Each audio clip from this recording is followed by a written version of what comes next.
What's up, ladies and gentlemen of YouTube? Boogie to 988 coming at you live once again through the power of the internet. And sorry that your Monday mailbag is so late. Some of you are going to be receiving this on Tuesday, but I had a wonderful weekend traveling to the city of Memphis, Tennessee, with my fiance. We stayed in a nice hotel down there. We got to explore the city, and it's our third year anniversary. Fortunately for me, 3 years of being together, and she still hasn't broken up with me, and that's awesome. We're getting married on September 28th, which is mind-boggling to me. So it's our last anniversary of meeting before we get the opportunity to get married and start a whole new anniversary. I also wanted to show you something she got me while we were there. This is a bobblehead. If you guys don't know, I collect bobbleheads. She's pretty much got me every bobblehead I have. This is Frank from the show American Pickers, which is a show that her and I have shared in hotel rooms every time we travel. It's one of our favorite shows to watch because I like hoarding and I like collecting and I like seeing stuff. And so she knows that about me, and I think I couldn't have asked for a better collectible. And also, I think she was thinking of you guys when she bought it, because her house is starting to get a little hoardy from all the great items you guys have sent me in, and I try to put them on display so that I can see them. But maybe we're getting a little American Pickers. Maybe they want to stop by here sometime soon. I just wanted to tell you guys why I was late. I wanted to tell you guys how happy I am to be late for that reason. But let's get to the mail. Our first piece of mail comes from a gentleman by the name of Greg Bell. Greg suffers from a condition called left hemiplegia, in which only the right side of his body works. The left side of his body kind of looks like Harvey Dent, and that's his own words. A combination of Harvey Dent and Finding Nemo's Lucky Finn. This is a picture of him, and he looks pretty normal to me, but this is, of course, just a printout. He also sent a copy of the first few pages of his book, and I had the opportunity to sit down and read it this morning. And I want to say, Greg, I know you're having trouble finding work. I know you're having trouble giving back to the world that you want to give back to, and I know that you want to teach. Your book is definitely a step in that direction. I found that our personal philosophy lines up perfectly. I find that your book is very well written. It's witty. It's fun to read. It's called Growing Older on a Treadmill, and I hope that this can serve to get the word out for you a little bit. I really hope that you can I hope that you can make it in the self-publishing world. I think people really need to read your book, and I want to wish you the best of luck. I got a letter from a YouTuber who I'm going to leave anonymous, but for the sake of argument, we're going to call him John. John, if you remember sending me these, you'll know I'm talking about you. John says that he's a rather large guy for 21. He's 6 foot, 315 pounds. He had a major roadblock in my life, and you have inspired me to write you with your videos and your rants. I just recently been through a breakup with a girl of my dreams. I had planned to ask her to marry me when I graduated college in July. The only problem is that she ended everything the day after. I had purchased a ring and everything was ready to go. It's been terrible for me. I started to get panic attacks. I have crippling anxiety all the time. But the worst thing that I have started is to go nuts.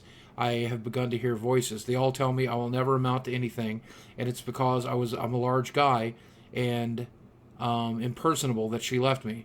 Ever since I graduated, I've lost almost all of my friends, and I have no one really to talk to. So I figured that someone on YouTube would take the time to listen and maybe offer advice. John, I want to tell you that I experienced something very similar when I broke up with the very first girlfriend I ever had. I moved to Fayetteville, Arkansas, and I tried to establish myself here. I dated one other girl after her and just found out that I wasn't ready. I spent the next 7 years of my life sitting at home, gaining weight, and not being able to recover. What eventually helped me recover was therapy, and I highly recommend it for you in your case, especially because you're hearing voices. I know you mentioned in your letter that you don't like therapy, and maybe you're not ready for it, but I promise you it eventually will be the stepping stone that allows you to get out of the mess that you're currently in. And I also want to let you know that if this girl decided to vacate your life because she was not ready to be with you, or if you weren't ready to be with her, she's done you a favor. She's given you an opportunity to fix the things that are wrong with you and get better. And maybe that is losing weight, or maybe it is getting the help that you need, or maybe it's any number of things. But I promise you, if you keep trying and you keep putting yourself out there, you will find the friends and create the family that you so much deserved. Do not give up hope. Do not give up. Keep fighting for what's yours, John. Another particularly interesting case is Carson Cox, who you can reach at CARCANDER at rocketmail.com, said that you may not believe this, but it is all true. In your video, Monday Mailbag number 4, you showed the Pokemon stuff you got in the mail. What is weird is that the kid in that video was my best friend in elementary school. With both of our parents being in the military, we lost touch. I could not believe my eyes when I saw his face in the video. What are the chances? He's trying to get a hold of you, dude. If you can email him at CARCANDER at rocketmail.com, he would love to hear from you. That is awesome. Austin from Fort Dodge, Iowa, said that he's been being made fun of in high school, but he's realized that he's not going to look at life negatively anymore. He wants to look at life with the glass being half full, not half empty. He also sent me this awesome drawing of a lol-faced Pikachu surrounded by Pokeballs. He also said in high school he's learned the one thing that he wants to do more than anything else, and it's welding and metal casting. And he sent this eagle, this metal casted eagle, handmade, phenomenal. And this is going right on my wall. I'm so glad to have it. Thanks so much, Austin. Another Austin, this time from Aberdeen, Scotland, sent me 2 guitar picks that he made himself. He said that his father was diagnosed with epilepsy, a brain tumor, brain cancer, and is also blind in one eye. And Austin, as you know, I know exactly what that's like. My dad was diagnosed with brain cancer and passed in 2001 from it. I wish you guys nothing but the best of luck. He says his dream is to come to America and be a music producer. Austin, I hope you fulfill that dream. And when you make it to the States, you got to look me up. Dave and Ross from the UK sent me something that I've been dying to have. I'm so grateful for this. They sent me several video game collectibles, but the most exciting is this Marcus bobblehead doll from the Borderlands collector as a collector's edition. I wasn't able to procure one of these for myself, so I'm so grateful to have it. Guys, thanks so much. You rock. It's going right into my collection. Joey sent me a copy of their very first issue of their self-published comic, which is amazing. I wanted to share it's called Ragin' Galaxy, and it's about 2 Cajuns traveling the universe. And I know that sounds crazy, but I did read the comic, and I really enjoyed the first read. You're going to have to send me issue 2. He says, I just wanted to let you know why I'm doing this. For as long as I can remember, I've wanted to bring my ideas and my imagination to life. I wanted people to see what I see and engulf themselves into a story I've created. I also wanted to start a company that would take care of its people. So many times we all have to worry about affording the basic things in life, food on the table, power for our homes, or even health insurance. This is why I started this project, a group of people, all friends, all helping each other out. With a philosophy like that, and with a group of talented people like that who care about each other, I guarantee you nothing but success. Best of luck. And of course, we got my favorite things, postcards. This one from the UK. His family in the UK. This one is from Aberdeen, Scotland. Very cool double-decker bus. This one from Seoul, South Korea. Absolutely beautiful. A place I would love to visit. This Marvel one comes from Pennsylvania. Hulk of the Avengers. Love it. This one from Bermuda. Wow, that looks gorgeous. It looks hot there. And this one from his aquarium. It's a picture of his actual aquarium in Sweden. Love it. And finally, this handmade one made in Photoshop comes to us from Charles. Charles, thanks for sending it. Someone by the name of Kat, whose name we're going to leave all the personal details out of it, sent me a letter to say that she is dating a guy online who weighs about as much as I do. And that often when they talk, they have a lot of trouble because even though they've been dating for quite some time, he's always very unsure about the relationship. He's always very unsure about his weight. He's always very unsure about what she's going to think about him. This is an experience that I've personally dealt with. When me and my current fiance were hanging out, speaking for the very first few times, even after we'd met once in real life, I was constantly testing her, constantly trying to figure out whether or not she was willing to stay, whether or not she could accept me for who I was, in disability, physical issues, mental issues, and everything else in between. And the truth of the matter is, when someone is scared, when someone is hurt, when someone is used to being rejected, this is just one of the ways that that can manifest. You ask me what you can do to prove that you love him, and there's nothing more than you can do than to just be there for him. My fiance was able to do that. She was able to put up with that long string of bullshit that I constantly threw at her out of fear that she was going to leave me one day. It's better that she left me now. But eventually she showed me that she could persevere because she loved me, and that eventually got me to a point where I could accept that love. And once I accepted her love, I was able to find that I was capable of loving myself as well. So I wish you nothing but the best of luck to both of you. Kat also sent us some sealed magic products, so we're going to try our luck with 3 booster packs real quick. Pack number 1, our rare is an Emera. Pack 2, we got an Aetherling, a card I desperately want to play with. And pack 3, a Gaze of Granite. Not bad. Boy, I know I'm not going to pronounce this one right. Njard from 17-year-old boy from Norway sent me this drawing of Boogie to 988 in the World of Warcraft universe. I'm fairly certain I'm naked. Bridget from Pennsylvania sent a letter that said, "Through you, I often hear the words I am unable to say, and I'm so grateful that you're speaking out and standing up for all the people who take their lives at lesser value because of the way you look or because they have an illness that cripples them. I'm so glad that you are able to overcome your hardship in your life and are making it a point to help others do the same." Thank you very much, Bridget, for the inspiring words, and for the button and the dice and the bottle cap. Lewis from the UK wrote to say that I'd helped him turn his life around. He said it wasn't but a year ago that he was self-harming, and now he's living a much healthier, much happier life. He also sent me some really interesting stuff. Kind of broke the rules because you're never supposed to send money. But he sent some foreign currency from around the world that his grandfather had sent him. Most notable to me, with what's going on in Turkey right now, is this note from Turkey. Mind-boggling to hold this. It's very unique for us Americans to even see these kinds of things. He also sent some foil magic cards, 2 of which are going right into my multicolored cube today. I can't wait to draft them.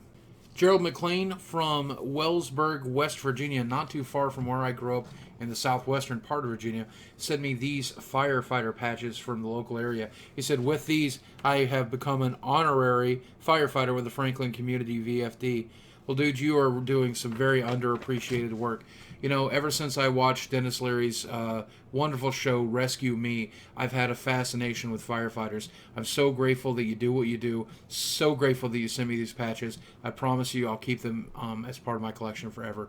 Thank you so much, Gerald. Speaking of my home state of Virginia, Solomon sent me this mini army dude. I'm not sure what game he's from or where he's from. He also sent me this postcard, a little piece of Virginia. I haven't been back to Virginia in quite some time. It really made me homesick. Thanks for sending me this stuff. Maybe the weirdest letter of the week came from Heisen from the Netherlands, but most notable in it, I found this little Tyler Durden pinup with his speech of, "You are not special, you are not beautiful or unique snowflake. You're the same decaying organic matter as everything else. We're all part of the same compost heap." One of my favorite quotes, and that's going up on the wall as well. Ooh, foily Sweetie Belle. Mark from Texas was the first person to actually send me a self-addressed stamped envelope. Makes it so much easier for me to write him back, which I plan to do, Mark. Mark also sent me this envelope from somewhere in Asia, and neither of us have any clue what it is. So if you know what writing style this is, I'd love to know. Oh, I also got this awesome postcard, which was sealed in an envelope from Leo from France. Leo, beautiful. And it's from Axin. I don't know how to pronounce that in French. But it certainly does help me complete my collection. Thank you. Andrew McGarry from Liverpool sent me this Beatles postcard, as well as a collection of brochures from the area. It makes me really want to visit that part of the country. I hope that I ever get to. Julia, who is 14, says she's been struggling with depression and her weight issues. She says she's turned to writing as a part of the way that she copes with it. She says she hopes things will be better in high school. And I'll warn you, Julia, it wasn't for me. But I do promise you one day it will get better. And as long as you continue to write such beautiful things as this, I promise you, you'll find a way to defeat your depression. Best of luck. Chip Bailey says he was uncomfortable in his body in middle school. He went from 275 pounds to 170 in only a summer. He said he wished me best of luck with the weight loss. He sent me this awesome print-off and a couple of awesome Yu-Gi-Oh cards to add to my collection. Michael from Victoriasville, California sent me this hand-drawn, handmade, one-of-a-kind sticker to add to my collection. Thank you very much, Michael. Cody from Texas sent me two very unique guitar picks, including one made of a coconut. He said that I've inspired him to lose the weight and to get back into playing football. Cody, I wish you the best of luck. Joshua sent me this nice collection of Yu-Gi-Oh cards, which I'm going to add to my collection. But he also wrote me to say that when he saw my Draw My Life video, that there was a kid in his school that he was bullying quite often. After seeing that video, he really took a second to ask who he was and why he was doing such things. The next time he was around the kid that he quite often bullied, he stood up to protect him from his other friends. And I think that's awesome, dude. You're exactly why I do what I do. I hope you continue to protect the kids in your school. And now that you moved on to high school, I hope you continue to protect them there. Keep being a good person. I'm proud of you. A 14-year-old by the name of George from England, I'm not going to get any more specific than that, says that he's been small and skinny his whole life. He sent me some pictures of himself, and he looks like a normal kid to me, but he said that one day his sister scratched him up pretty bad, and word got around his school that he had been beaten up by his sister. Ever since, he's been bullied ever since. George, I want to tell you that you can get through this. I know that you're having some dark thoughts, but I hope you always focus on the light. It will get better. You'll grow up and you'll look normal. You'll be normal one day. And even if you're not, you'll find people who love you for your abnormal self. Stay strong. Hugo said he came to America from Portugal about 3 years ago, and this is one of the very first things he acquired when he got here. He wanted me to have it and keep it close. He also said that it was difficult here because he didn't speak a lot of English when he arrived. He used my videos to learn a lot of English. Boy, Hugo, I bet you can swear really good. I do swear a lot. Zach from Oregon sent me these 3 awesome postcards from Oregon. Beautiful there. David from Maryland sent me this stack of Yu-Gi-Oh cards, including my very third Blue Eyes White Dragon. So glad to have it, this time from the dual deck. In addition, he also sent me this drawing of Space Rim, the sequel to Skyrim, which I would love to play. Francis in the middle of space. Oh, you killed your bitches. He also said that he struggled with his weight, and as he lost the weight, he wore these 2 bracelets. One says pride and one says strength. These are awesome gifts for me, not just because it's something strength and pride I can get behind, but he also may not know this, but I have a history of self-harm, and one of the things that I like to do when I'm in a social anxious situation, I'll wear a bracelet like this or a rubber band around my wrist so that I can snap it and cause myself a little bit of physical pain to snap me back into reality, quite literally. I promise you, the next time I need to wear such a thing, these are what I'm going to wear. Thanks a lot, David. Joe from Syracuse, New York, said that golf is something that he shared with his father his whole life, and he wanted to send me these 2 golf patches as a way of sharing that hobby. He also said that he originally saw my videos because he saw one of the Xbox smashing videos and wanted to see more funny stuff. He said what he found when he viewed the channel was different, though. He found a caring, loving, kind human being that reminded him of himself, or at least the person he always tries to be. He said to keep being the person that I am, and I want to say the same to you, Joe. Do your best to keep kicking life's ass and being kind to the people around you. Ricky Perez from Hampton Bays, New York, wrote me a letter including most of his life story, and his life story is very similar to mine. He has found recovery from all those terrible negative things through World of Warcraft, through Magic the Gathering, through making new friends, through gaming, and by focusing on his imaginary life in a video game so that he can then clean up the mess he's made of his existing life. He said he's overcome diabetes and has begun to reverse it. He's lost a lot of weight. He stopped using, and he's become a phenomenally better person. I'm very, very proud of you, Ricky. Ricky also included these 2 handmade tokens for Magic the Gathering, and they are 2 of my favorite things. Thank you so much for these. I never seen anything like them. And our final letter for the week and our final item for the week comes from Chris with no return address, so I can't tell you where he's from. But he says, I made you this Boogie Nights shield to hang on your wall, something to remind you that for every idiot out there that calls you fat, there are 10 of us that believe in what you do and had our lives changed by it. I wish you great health and a great life ahead with your fiance. Look at this. I can't tell if it's plastic or wood, and I'm not going to bend it to find out, but it's the crest that my good friend Ethan drew in actual physical form. This is one of my cherished items. I can't believe this exists. Thank you so much, Chris. And that's going to wrap it up for this week's Monday Mailbag. I want to apologize if for some reason you've sent me something and you haven't seen your letter. The way that I film and edited these, some of the things that I've opened and captured have simply not gotten into the final cut of the video. It's entirely my fault. I promise you, though, that I am receiving and reading and adoring every letter that I get, even if yours doesn't make the final cut. And I apologize if yours doesn't for some reason, mostly just because of me messing up. If you want to participate, as always, the address is going to be listed here below. Thanks so much for all the wonderful mail. Thanks so much for being kind to each other, for being kind to me, for staying strong and kicking life's ass. I'll talk to you next time.